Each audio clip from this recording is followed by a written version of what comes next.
Hello and welcome to episode 59 of the Need a Miracle Sports and Gambling Podcast with your hosts Tracy and Josh. Miracle.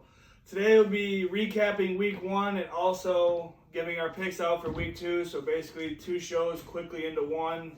The recaps are going to be pretty brief. Yeah, we're just going to run through them real quick, touch base on each game, let you guys know the score, sort of where we stood on that.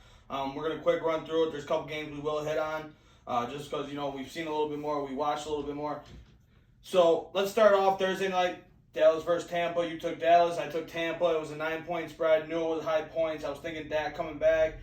You had a much different vision in mind. And for a second, I thought I was going to be good. And then next thing you know, Dallas is right in the game. Yeah, and, Cowboys fans obviously should be happy with the result. The Brady-led Bucs won the title last year for a reason. They're at home. The crowd was going crazy, and the Cowboys stuck right in there, but the Cowboys have a trend the last 4 or 5 years of just beating themselves. You know what I mean? Especially when you bet on them or whatever. It really pisses you off more, and especially if you're a fan, I believe, too. Because it's just the drop passes, the fumbles, the this, the that. It's just they don't seem to take the game over. They seem to just always lose when they should win. It's just very frustrating. Yeah, I'm right there with you. That was a win for you, a loss for me, like I said. On to the next game. Well, real quick, and then obviously this game in particular, I don't think it was actually Dallas's player's fault because the kicker, he is a player, but it's not offense or defense, but you can't miss all those extra points and field goals and expect to win. 3 facets of the game, buddy. Yeah. You don't play all 3. Special teams is important. Yep. On to this next one here. This was a rough game for quite a few Washington fans, especially the ones at the stadium. Pipe burst at FedEx, raw sewage leaking on people. We lose Fitzpatrick. That place is. I was just gonna comment on this. Been talking to a lot of people this week about it. Is that the third quarterback with a pretty freak leg injury that's gone down in franchise history? Yep. Theismann, right? Alex Smith, and now Fitzpatrick. And if I'm forgetting anyone, don't put me on. Don't persecute me. RG3 got hurt. Yeah. I don't know if that was at home. Or... It was there because Seattle came there to play because we ended up sneaking in the division, right? Richard Sherman was yelling, "Beat the traffic." Yeah. So go ahead and talk about the game. Sorry. Well, this game, it's hard to say because I couldn't watch this game, so I was trying to keep up with it and watch it. So I'm not gonna BS you guys. Some things I noticed with this game, because like I said, I didn't see it, just some stat lines. I noticed when Fitz was in the game, for some reason McLaurin didn't even have a target, didn't have a reception, so I did think Heineke coming in sort of got McLaurin going. Gibson looked decent, so that's a plus there. They only gave up 20 points to a very high-powered Chargers team, so... my thoughts on this game, Justin Herbert came back, looked pretty good. Washington, that was my speculation. I don't know if the offense was going to be, completely there. It didn't look all that great. Obviously, Fitzpatrick gets hurt earlier. The game plan probably shifted a little bit, I suspect. But, you keep Herbert in check. He did throw for 337, but nothing crazy. Everyone's throwing for 300 yards in the NFL nowadays. Only a touchdown. He did, throw a pick. I thought he had 2 touchdowns. It says here he might have rushed for 1. Oh, God. No, I was thinking he had 2 to Mike Williams for some reason. No, but you give Herbert 20 points or you keep him to 20 points, I think you should expect to win that game. But, what are you going to do? And that's going to be the downfall here is that offense. Really, you don't know what you're going to get. I'd like to see Gibson take a jump. I think you got the receivers there, but you need a quarterback. And at the end of the day, I don't know if the offensive line is really where it needs to be right now either. That's a very young group. And they're still learning to gel their first game together. So, first official, start game, season game. So we'll see where they go with that. Just to run down, we both took an L there. We both took the Washington football team -1. On to this next game, Seattle versus Indy. Indy was getting 3. Me and Trace both were with Indy to ride this one out. Seattle just did what Russell Wilson does. Tyler Lockett, two snags on the day, right? Yeah. And one really sick, nice catch. Over the shoulder, like a basket catch, almost like a baseball type play. But yeah, they shocked me. Not shocked me because I know Seattle's good and. I think more or less what shocked me was Indy's D. I thought they would be better. Yeah, well, they did. Their run D is pretty good with Leonard in there, but they have been susceptible the last couple of years in the passing game. How did the rookie look? Did you catch any of that game? What rookie? For who? Didn't Indy take a rookie? Oh no, they took Kwity Paye, right? Why did I think they took a cornerback? I don't know. Tennessee took a cornerback. Tennessee, that's right. I keep getting that mixed up. I got that mixed up a couple weeks ago in a group text too. That's on me. But yeah, just about this game, Chris Carson, decent game on the ground, 16 carries, 91 yards, 5.7 average. Russell Wilson, 4 touchdowns passing. You know what I mean? Just leaving off where he's been the last several years, just very elite. And I thought that was gonna get debunked. I thought the Indy would get after him a little bit, knock him around, because that offensive line just hasn't been fixed. It doesn't seem, but it didn't bite him here. And I also saw a stat that Seattle is like 7-0 in this time zone, because I believe they're not East Coast, they're the Central, I think, pretty sure. And Seattle, dating back in Russell Wilson's career, is like 7-0 with 10 a.m. kickoffs or whatever it was. No crap. 25 of 38 for Carson Wentz, 251 yards, 2 touchdowns. Nothing, no turnovers with picks or anything, so nothing, terrible there. Getting his feet wet with a new team. Taylor disappointing, 17 carries, 56 yards. So, Seattle's defense, Looked pretty good. Pretty good, which is also a big surprise. So, I tipped my hat, and I was definitely dead wrong in this game. Next game here, Minnesota versus Cincinnati. Cincinnati was getting 3. I like Cincinnati in this game. Tracy did not, since he wins 27-24 in OT. Joe Burrow, he looks good again. He looks like the guy that before he went down last year. T. Higgins showed up, and let's talk about a guy that couldn't catch a football in preseason. I threw dirt on his name. I said he was a bad pick, and he goes out and has a heck of a day. I mean, the guy couldn't be stopped. Yeah, and you know what was nice about what the Bengals did here as we look at the stats, and I kind of watched some of it and look back at it, was they really fed the rack to Joe Mixon, yeah, which does nothing but support Joe Burrow. You know what I mean? If you get the ground game going, you can do play action. Obviously, he's throwing less passes. Joe Burrow was very effective. I mean, very effective. Listen to this: 20 of 27, 261, and 2 touchdowns. I mean, that's a beautiful stat line to me.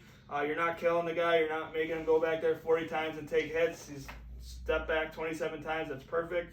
As far as I'm concerned, Joe Mixon, 29 carries, 127 yards, 4.4 per, and a touchdown. Very good.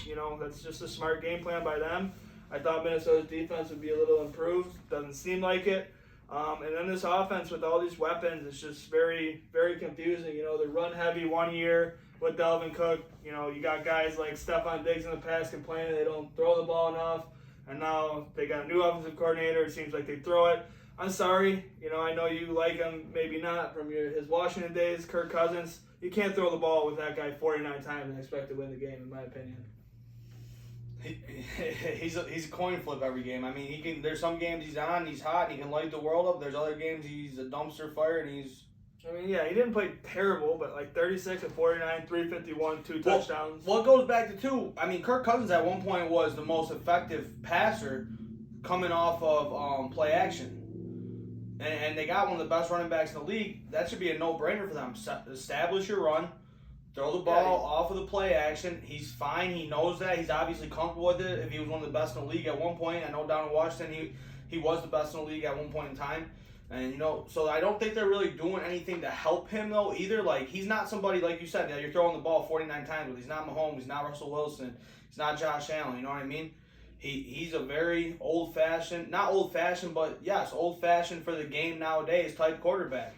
He needs help. He needs, like they did in Cincy with Joe Burrow, establish the running game, get that going, and make your plays off of that. Yeah, I think they should run it a little more. I mean, they got so many weapons on the outside, so I get that it's intriguing to throw, but I don't think Kirk Cousins should be throwing the football 49 times. No.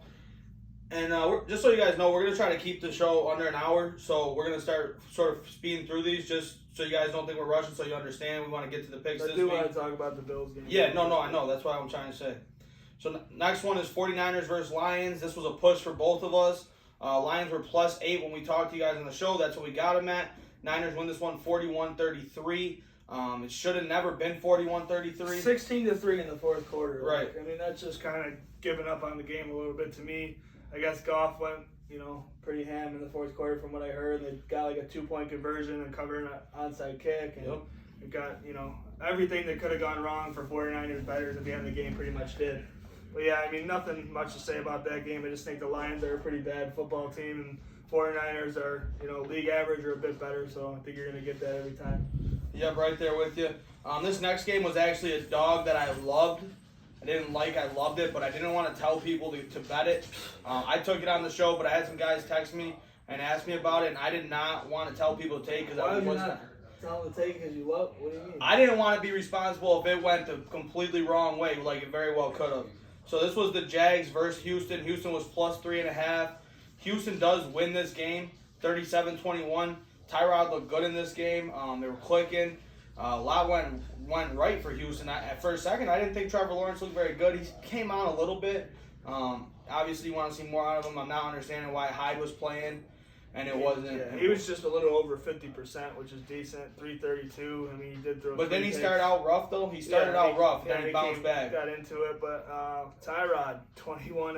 Just guy just gets bounced around here, there, everywhere, and just seems to do nothing but come in and do his thing and perform, decently anyway.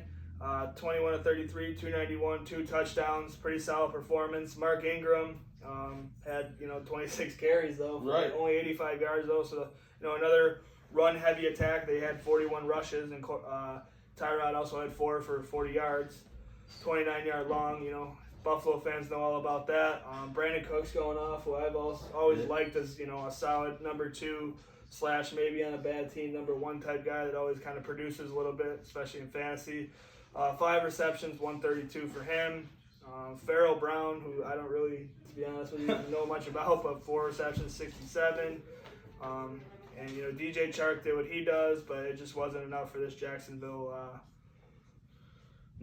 team. And don't get Carlos Hyde getting more carries than James Robinson at all. Yeah, that's what I was saying. I didn't understand that. Yeah.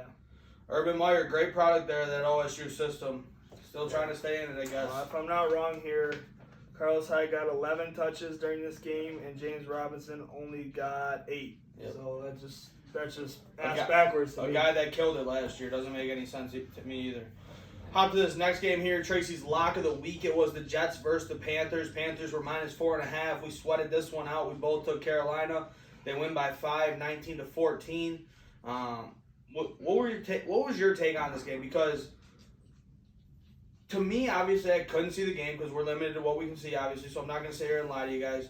Looked like Zach Wilson, another guy, got off to a very bad, slow start, if I'm not mistaken, from what I was reading into it.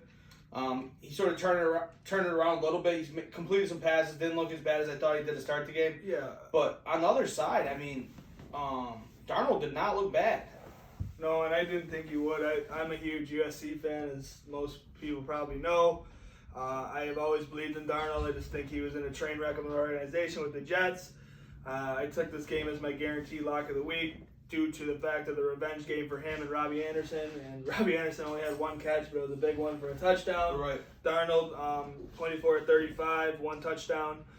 Just did what he needed to do. 279, didn't beat himself, didn't throw that crazy pick, didn't have any fumbles, you know what I mean? Just played a solid game. And against a bad team like the Jets, that's going to be good enough. This week they play New Orleans, and, not to get too far ahead of ourselves, I actually really like the Panthers in that game as well.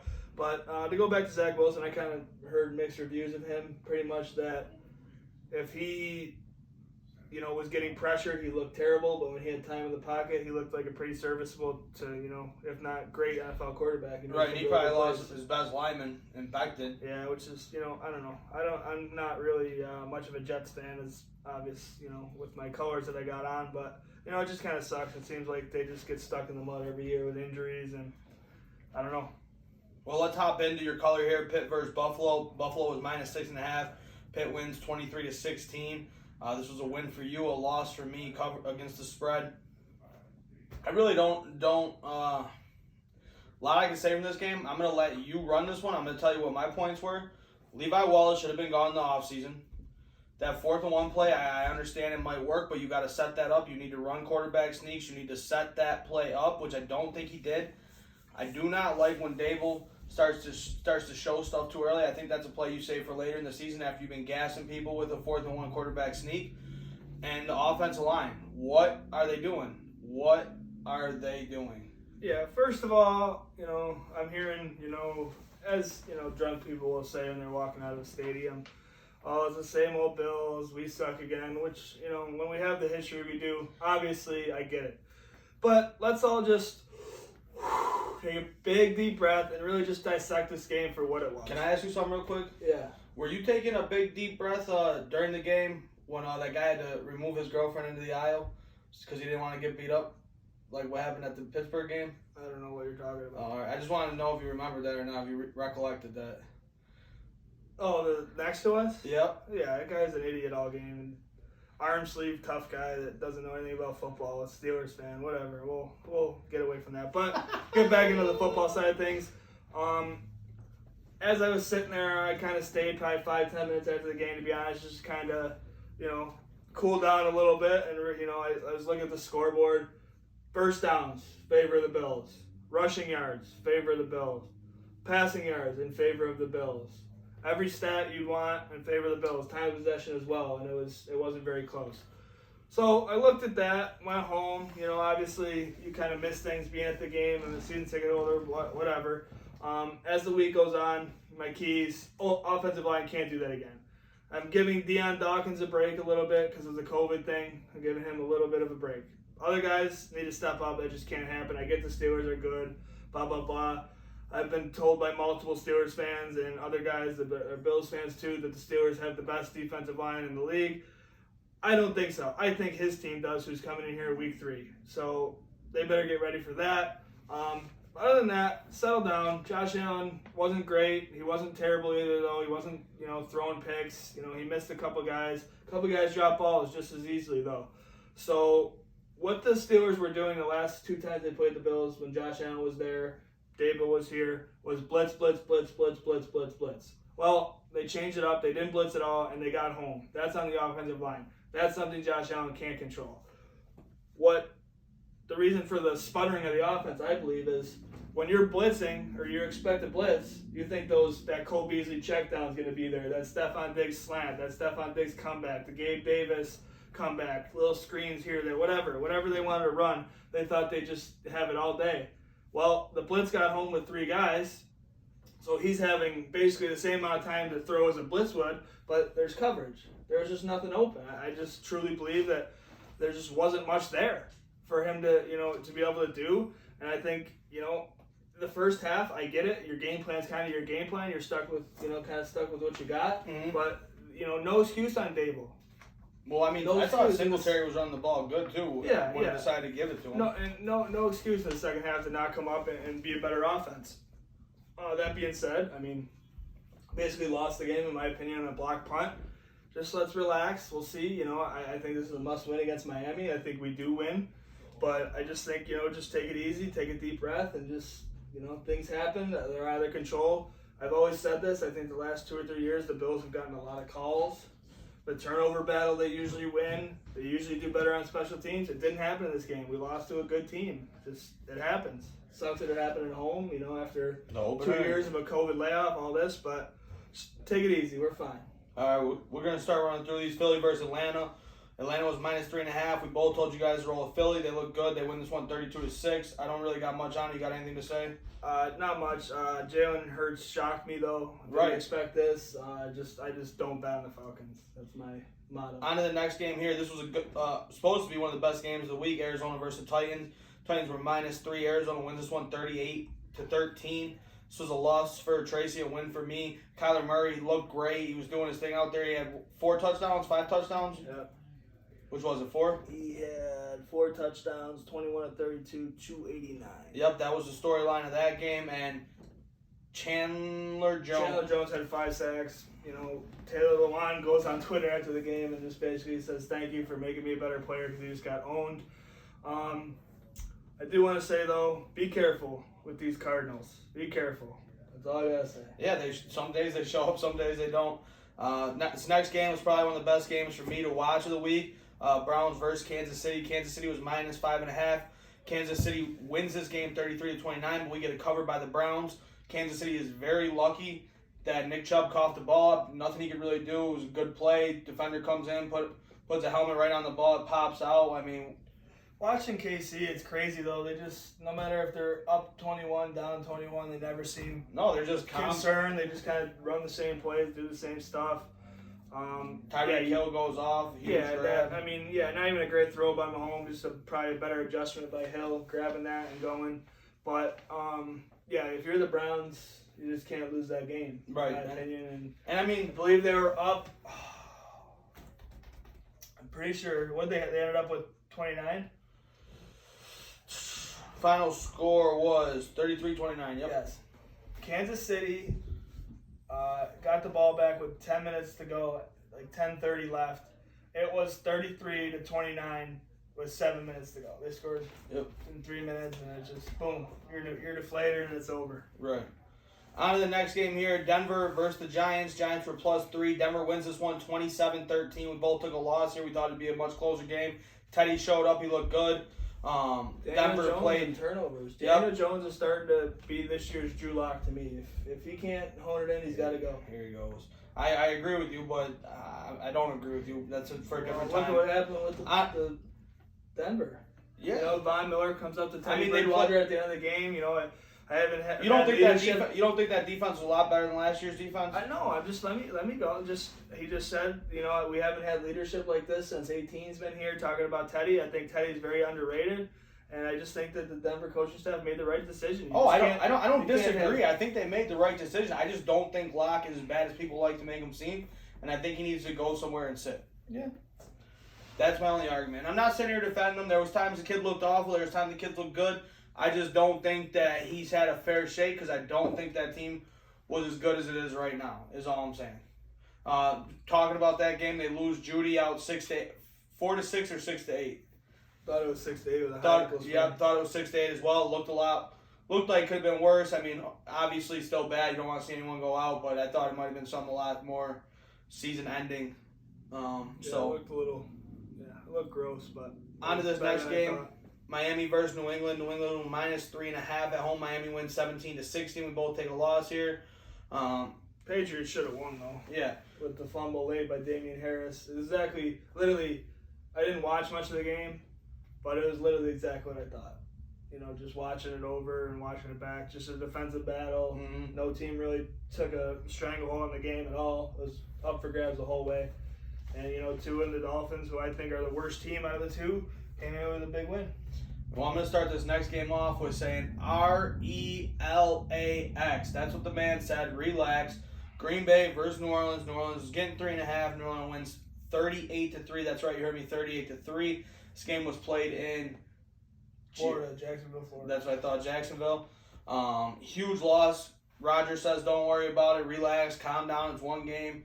I don't know how much you want to read into it. I don't know. He missed so much of the offseason. Could just be shaking the rust off. Who knows how that was. I'm not going to get too worried about it. It was a loss for both of us, a huge loss, and on to the next one. I mean, it just seemed like every time I looked up, Aaron Rodgers was throwing a pick, which is just so unheard of, especially for him. Almost like he was just throwing the game. Yeah, looked very dejected, and Love goes in. Just weird stuff going on in Green Bay. As that whole offseason has been. Yeah, and then you got the Saints coming out. Good story there, playing hard for, the Hurricane after all that. So, good story for the people of New Orleans, at the very least. Chicago versus LA was the late game. LA was -7.5. The Rams do win 34-14. Stafford looked like a stud, like we all know he is. Good team. They're playing good ball early. Hopefully this is a team carry on. And just while we're on the topic of this, I actually took the Rams this week as a Super Bowl pick, +950, and I also took Cleveland +1,300. Yeah, I think the Bears even showed that they could maybe sneak into a wild card spot and be okay with that defense. I thought the defense did look good. The Rams are just very high powered. I think Stafford's going to do this all year, and they kind of pull away late as you would expect them to. Montgomery, again, my fantasy running back in a lot of leagues. I like him. played, did really well. He didn't. You want to talk about fantasy? He didn't get the job done against Papa over here, though, did he? Well, he almost did. I had to put you over this knee once again. What was that saying you used to say? The 3 things that are guaranteed in my life? Life, death, taxes, and beating you in fantasy football. But He hasn't done that in the last 2 years, though, ladies and gentlemen, and didn't start week 1. It'll come back. But yeah, I just think both teams kind of fared well in this game. You got Andy Dalton, just a sitting duck for when Fields goes in. But I thought the Bears showed pretty well, too. Yep. On to the Ravens versus the Raiders. This was a crazy game, 1 in OT. Raiders were getting 4. They win this game outright, 33-27. You had them picked to win this game outright, if I'm not mistaken. You said that. Yeah, I like them. I got sort of nervous here for a second. Yeah, Lamar's just a costly fumble. I thought he looked pretty good throwing the football, though, too, a little bit, to be honest. A little better than he has in the past years. That's why I said I was nervous at the start of the game that they were just going to blow Vegas out. I think they got to use Andrews a little more on the offense, though. Watkins is definitely the most legit number 2 they've had in a while. If he is a number 2, not a number 1 there. That's an argument, I guess, for between him and Brown. But, crazy ending. If you guys didn't watch it, it's hard to really even explain. OT, there's interception on the 1-yard line, a field goal. Kicker wasn't ready to come out, so then they ran another play, and that play ended up being the game-winning touchdown. Just craziness, but the Raiders got it done. And if we're going to talk about somebody that really anchored this Raiders team down the stretch, that I'm giving the Monday night game ball to. Brian Edwards? No, it's going to be Max Crosby. The man was a stud coming off that. He looks great. Come out the first game. It's not like what that guy here. It's not like he was playing an awful offensive line. You know what I mean? That's a solid offensive line. It's probably one of the better ones in the league. And he was absolutely eating. So that's going to wrap up our week 1 slate with an overall record of me hopping out with a 1-game lead, 7-1 on the week. Tracy goes 7-8-1. Wasn't a bad week, wasn't a great week. We're right where we probably should be going into week 1, about 500. You don't really know what anyone's going to do. You haven't seen anything yet. So let's hop into this week 2 slate. We're going to start out with the spread against the Thursday night game. My Washington football team against the Little Loop New York Giants. They're getting 3 points. I'm taking Washington in this one, minus the 3 at home. I think the defense is going to be good, and the Giants didn't show last week that they could move the ball against the Denver defense. I think this Washington defense is better than that Denver defense, so I don't think they really got a shot here. Look for Antonio Gibson to have a big day, and Heineke to McLaurin as the number 1 receiver should be. Yeah, this is tough to me because I don't really have the, bandwagon ship, I guess you could call it, in this game, so it's hard for me to make a decision here. Trish, you got to speak up. It's hard to hear. I think that the football team, I guess, is my, team I want. I don't know exactly what to do this game because I don't trust either offense. I really don't. But, the Washington football team's at home. I think they do have a better defense. I think they have a better big play potential on defense with Chase Young coming after Daniel Jones. And Daniel Jones just, sucks, to be honest, and fumbles and does all that stuff. So I'm going to go Washington football team. Sounds good to me. We're on the same page with this one. Sunday, 1 o'clock kickoff. New Orleans versus Carolina. Carolina's at home. They're getting 3 points. I'm going to take New Orleans. I just think this defense really isn't ready for an offense that's going to put up points. Kamara's going to lead the way. A guy I'm going to look for in this game, though, to have a big game is going to be Marquez Callaway. I think that the secondary for Carolina isn't great, and I expect New Orleans to attack that early. Stu Feiner, my boy, the source, said today, one of the best gamblers of all time. You don't know his story, look him up. He said that you always take home dogs. Home dogs win 50% of the time, no matter what. And it just, really fucking stuck with me. I love Carolina in this game. You got the high of high with the Saints, looking all great against the Packers, who, kind of gave them the game. Carolina looked good, too. They're home. I'm going Carolina. I'm not thinking twice about it. Next game, Cleveland versus Houston. Houston's getting 12.5. That's a lot of points. They're in the dog pound. I'm going to roll with Cleveland and Nick Chubb. I think they're going to go over top of this game. I think that 12.5 is going to be scary, being that I think both teams does run the ball fairly well in this game. But Cleveland's defense is just so much better. They're going to take over, and that offense line is really just going to bully Houston. So I'm rolling with Cleveland. I am taking Tyrod Taylor and the Houston Texans and the points, 12.5. Just too many points here. I think the Browns, like you said, run the ball. They control the clock. They're not a quick strike offense. I think Houston can put up some points against their offense and kind of stay in it early. And I just like the 12.5. Yeah, I wish I would have remembered to bring a pen here so I could write down all the terrible picks you're making as we're going through the show here, so I don't let you forget about them. Next game here, Chicago versus Cincy. Cincy's getting 2 points. They're in Chicago. I'm rolling with Cincy and Joe Burrow. That high-powered offense is going to strike again. Mixon obviously looked really good. I think that he's going to have a much tougher day against the defensive line of Chicago, but I think they're going to be able to create a lot of play action, which I think these young receivers are going to be able to run by these guys in Chicago.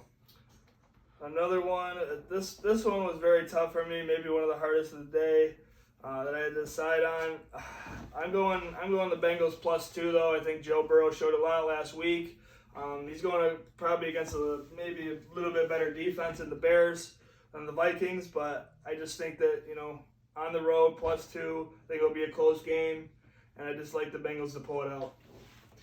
On to this next one. It's going to be the Pittsburgh Steelers at home versus the Vegas Raiders. Raiders are getting 5.5. I'm going with Pittsburgh here. I just don't think Vegas's offensive line is going to be able to hold up in this game. So for me, it's going to be Pittsburgh at home minus the 5.5. Again, opposite here. I like the Raiders. I think the Raiders showed a lot. They got a very good offense. They can score, and I think the Steelers don't. I don't think the Steelers have a good offense at all. I think Big Ben's old.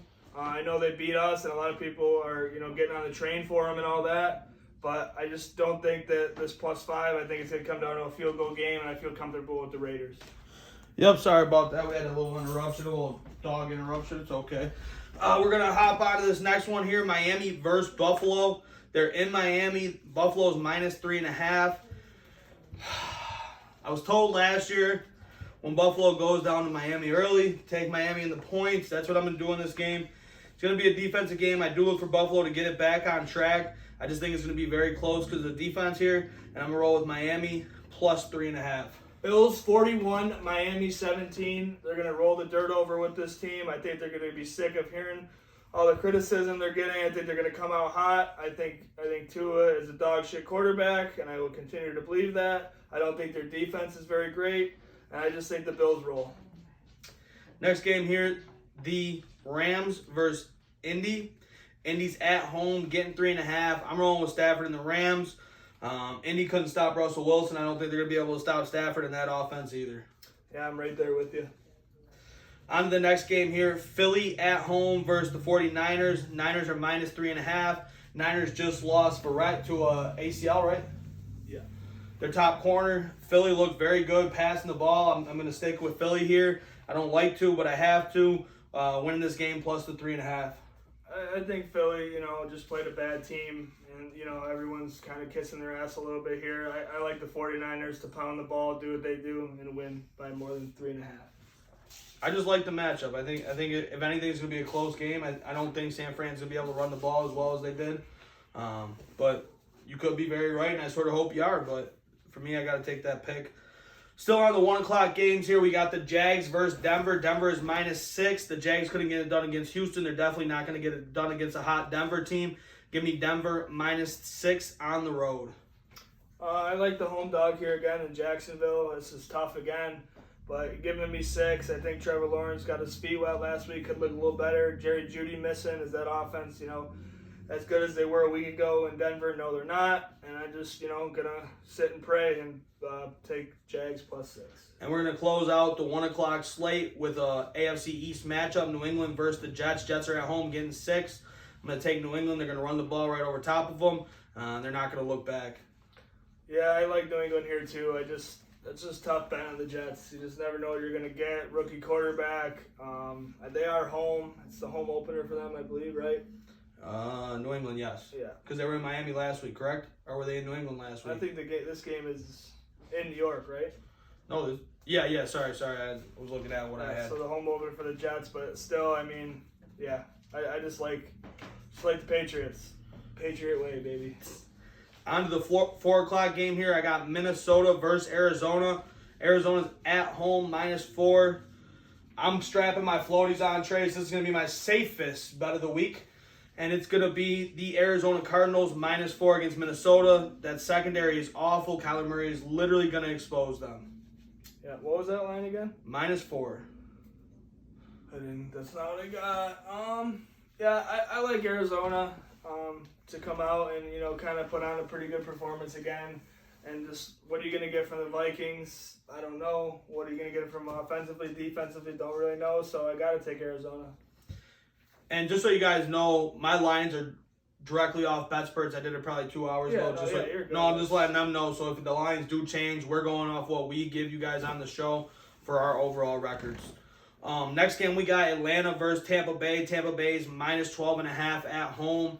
I really don't like Atlanta. I'm not betting with Atlanta. I'm going with Tampa Bay. It's very scary. It's going to be a roller coaster, but I'm taking Tampa at home -12.5. This is my stone cold 316 lock of the week to take the Tampa Bay Buccaneers. Brady owns Atlanta. He's basically, you know, should have the key to the city. It's gonna be bad. On to the next game here. Seattle at home versus Tennessee. Tennessee's getting 6 points.